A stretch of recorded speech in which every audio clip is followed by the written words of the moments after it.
আমরা অনেক খুশি, আমরা আরো খুশি হব যদি বাংলাদেশে তাহাকে নিয়ে এই রায়টা কার্যকর হয় এবং শেখ হাসিনা ফাঁসি গোটা বাংলার মানুষ যেন আমরা দেখতে পাই। একটার ফাঁসিতে আমাদের সন্তুষ্ট না, ওকে আরো বেশি করে দেওয়ার দরকার ছিল। সে বহু লোক অন্যায় করেছে, বহু লোক মেরেছে, আপনার বহু লোক নির্যাতন করেছে বহু মানুষকে।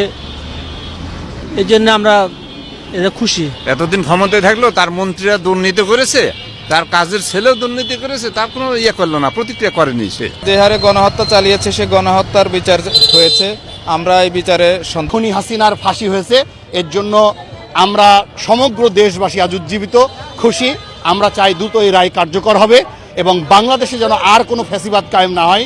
আমরা এই প্রত্যাশা রাখি বাংলাদেশে আর কোনো দানব সরকার যেন না আসতে পারে, বাংলাদেশে আর কেউ জনগণের রায়ে ক্ষমতায় এসে জনগণকে যেন শোষণ করার কোনো সরকারের দেশে না আসে। বাংলাদেশ বৈষম্যহীন একটি রাষ্ট্র কায়েম হোক বাংলাদেশে, এই প্রত্যাশা আমরা আজকে ব্যক্ত করতে চাই এবং বাংলাদেশে আমরা অবশ্যই আর কাউকে দানব হয়ে উঠতে দেব না ইনশাআল্লাহ।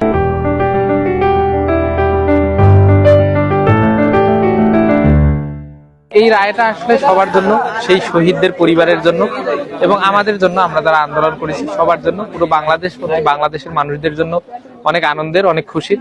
আমরা হয়তো মিষ্টি বিতরণ করতেছি, আমাদের পারিপার্শ্বিক ছোট যতটুক পাচ্ছি মিষ্টি বিতরণ করতেছি, এটা আনন্দের বহিঃপ্রকাশ হিসেবে। দীর্ঘদিনের জমানো ক্ষত, 17 বছরের আবরার ফাহাদ থেকে শুরু করে বিশ্বজিৎ থেকে শুরু করে এগুলো আমাদের এক একটা ক্ষত। শাপলা গণহত্যা, শাহবাগ কায়েম করা, বিডিআর হত্যাকাণ্ড, সর্বশেষ জুলাই গণহত্যা, সবকিছুর এক একটা আবেগ।